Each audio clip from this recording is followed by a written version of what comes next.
ಆಚಿ chilli powder ಸಖತ್ ಖಾರ ಬಣ್ಣ ಮತ್ತು ರುಚಿ ಆಚಿ ಚಿಲ್ಲಿ ಪೌಡರ್. ಇನ್ನು ಸಚಿವ ಬೈರತಿ ಬಸವರಾಜ್ಗೆ ಸಂಕಷ್ಟ. ಬೈರತಿ ಬಸವರಾಜ್ ಮಾಜಿ ಸಚಿವ ಬೈರತಿ ಬಸವರಾಜ್ಗೆ ಬಿಗ್ ಶಾಕ್. ಬಿಕ್ಲು ಶಿವ ಹತ್ಯೆ ಕೇಸಲ್ಲಿ ಬೈರತಿ ಬಸವರಾಜ್ ಹೆಸರು ಕೇಳಿ ಬಂದಿತ್ತು. FIR ಅಲ್ಲಿ ಆತನು ಕೂಡ ಆರೋಪಿನೇ. ನಿರೀಕ್ಷಣಾ ಜಾಮೀನು ನೀಡೋದಕ್ಕೆ ಹೈಕೋರ್ಟ್ ಒಪ್ಪಿಲ್ಲ.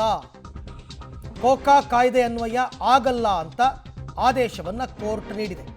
ವಿಚಾರಣಾ ನ್ಯಾಯಾಲಯದಲ್ಲೇ ಅರ್ಜಿ ಸಲ್ಲಿಸೋದಕ್ಕೆ ಸೂಚನೆಯನ್ನು ಕೂಡ ಕೊಟ್ಟಿದೆ. ಅಲ್ಲಿವರೆಗೂ ಬೈರತಿ ಬಸವರಾಜು ಬಂಧನದಿಂದ ರಕ್ಷಣೆ ನೀಡಲು ಒಪ್ಪಿಲ್ಲ court. Biklu Shiva rowdy sheeter Biklu Shiva murder case ಆಗಿತ್ತಲ್ಲ, ಆ ಪ್ರಕರಣದಲ್ಲಿ ಬೈರತಿ ಬಸವರಾಜ್ ಮಾಜಿ ಸಚಿವರಿಗೆ ಈಗ ಸಂಕಷ್ಟ. ಹರಸಾಹಸ ಪಡ್ತಾ ಇದ್ದಾರೆ ಅವರು ಬಂಧನದಿಂದ ಪಾರಾಗಬೇಕು ಅಂತ. ಕೋರ್ಟ್ ಮೊರೆ ಎಲ್ಲ ಹೋಗಿದ್ರು. ಸೊ ಈಗ ನಿರೀಕ್ಷಣಾ ಜಾಮೀನಿಗೆ ಅಪ್ಲೈ ಮಾಡಿಕೊಂಡಾಗ ಹೈಕೋರ್ಟ್ ಒಪ್ಪಿಲ್ಲ, ನಿರೀಕ್ಷಣಾ ಜಾಮೀನು ಕೊಡಕ್ಕೆ ಬರಲ್ಲ, ಕೋಕಾ ಕಾಯ್ದೆ ಅನ್ವಯ ಆಗಲ್ಲ ಅಂತ ಕೋರ್ಟ್ ಈಗ ಆದೇಶವನ್ನು ಕೊಟ್ಟಿದೆ. ಈ ಬಗ್ಗೆ ಮತ್ತಷ್ಟು ಮಾಹಿತಿ ನನ್ನ ಕೊಲೀಗ ಮುರಳೀಧರ್ ಅವರಿಂದ ಪಡ್ಕೊಳ್ಳೋಣ. ಮುರಳಿ, ಈಗ ನಿರೀಕ್ಷಣಾ ಜಾಮೀನು ಕೊಡಕ್ಕೆ ಬರಲ್ಲ ಅಂದರೆ ವಾಟ್ ನೆಕ್ಸ್ಟ್ ಅಂತ? ಹಾಗಾದರೆ ಬೈರತಿ ಬಸವರಾಜು ಬಂಧನವಾಗಿ ವಿಚಾರಣೆ ಆಗಬೇಕಾ, ಹೇಗೆ? ಖಂಡಿತವಾಗಿಯೂ ಅರವಿಂದ್, ಏನಾದ್ರೆ ಪ್ರಮುಖವಾಗಿ ಈ ಪ್ರಕರಣಕ್ಕೆ ಸಂಬಂಧಪಟ್ಟಂತೆ ಕಳೆದ 4-5 ತಿಂಗಳಿಂದ ಕೂಡ ಹೈಕೋರ್ಟ್ ನಲ್ಲಿ ಕಾನೂನು ಹೋರಾಟವನ್ನ ಮಾಡ್ತಿದೆ ಅಂತ ಬೈರತಿ ಬಸವರಾಜ್ಗೆ ದೊಡ್ಡ ಮಟ್ಟದ ಹಿನ್ನಡೆ ಉಂಟಾಗಿರುತ್ತದೆ. ಯಾಕಂದ್ರೆ ಈಗಾಗಲೇ ಅವರ ವಿರುದ್ಧ ಕೋಕಾ ಅನ್ನ ಜಾರಿಯನ್ನ ಮಾಡಲಾಗಿದೆ, ಕೋಕಾ ಕಾಯ್ದೆನ ಜಾರಿಯನ್ನ ಮಾಡಲಾಗಿದೆ. ಅದನ್ನು ಕೂಡ ಪ್ರಶ್ನೆಯನ್ನ ಮಾಡಿದ್ರು ಮತ್ತು ಮಧ್ಯಂತರ ರಕ್ಷಣೆಯನ್ನ ಕೂಡ ನಿರೀಕ್ಷಣಾ ಜಾಮೀನಿನ ಮೂಲಕ ಪಡ್ಕೊಳ್ಳುವಂತ ಪ್ರಯತ್ನಗಳನ್ನು ಕೂಡ ಮಾಡಲಾಗಿತ್ತು.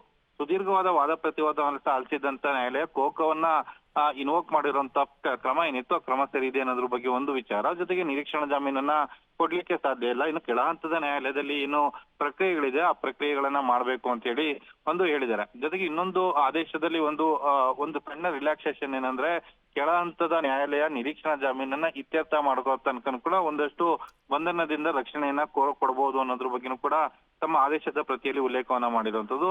ಇನ್ನಷ್ಟು ಸವಿವರದ ವಿವರ ಇನ್ನೊಂದು ಸ್ವಲ್ಪ ಹೊತ್ತಿನಲ್ಲಿ ಬರುವಂತದ್ದು. ಸದ್ಯಕ್ಕೆ ಬೈರತಿ ಬಸವರಾಜ್ಗೆ ಇದು ದೊಡ್ಡ ಮಟ್ಟದ ಸಂಕಷ್ಟವನ್ನ ಮಾಡ್ತಾ ಇದೆ. ಯಾಕಂದ್ರೆ ಕಳೆದ 5-6 ತಿಂಗಳಿಂದ ಕೂಡ ಬಂಧನದ ಭೀತಿಯಲ್ಲಿ ಇರುವಂತ ಬೈರತಿ ಬಸವರಾಜ್ ಈಗ CID ಅಧಿಕಾರಿಗಳು ಆದೇಶದ ಪ್ರತಿ ಸಿಕ್ಕ ಬಳಿಕ ಯಾವ ರೀತಿಯ ಕ್ರಮವನ್ನ ಕೈಗೊಳ್ತಾರೆ ಅನ್ನೋದ್ರ ಬಗ್ಗೆ ಕೂಡ ನೋಡ್ಬೇಕಾಗಿರುವಂತದ್ದು. ಯಾಕಂದ್ರೆ CID ಅಧಿಕಾರಿಗಳು ಈ ಹಿಂದೆ ಹೇಳ್ತಾ ಇದ್ರು ಅವರನ್ನ ಬಂಧನಕ್ಕೆ ಒಳಪಡಿಸಿ ವಿಚಾರಣೆಯನ್ನ ಮಾಡ್ಬೇಕು. ಯಾಕಂದ್ರೆ ಯಾವುದೇ ರೀತಿಯ ಸರಿಯಾದ ಮಾಹಿತಿಗಳನ್ನ ತನಿಖಾಧಿಕಾರಿಗಳ ಮುಂದೆ ಕೊಡ್ತಾ ಇಲ್ಲ, ಅದು ಅನಿವಾರ್ಯವಾಗಿದೆ, ಬಂಧನ ಒಳಪಡಿಸೋದು ಅನಿವಾರ್ಯವಾಗಿದೆ ಅಂತ ಹೇಳಿ ಹೈಕೋರ್ಟ್ಗೆ ಒಂದು ಮನವಿಯನ್ನ ಕೂಡ ಮಾಡ್ಕೊಂಡಿದ್ರು.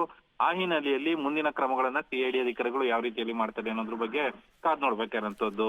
Arvind, right Murali, thank you ತಮ್ಮೆಲ್ಲ ಮಾಹಿತಿಗೆ. ಕಾನೂನಾತ್ಮಕವಾಗಿ ಅವರು ಕೂಡ ಇನ್ನೂ ಹೋರಾಟ ಮುಂದುವರಿಸ್ತಾರೆ.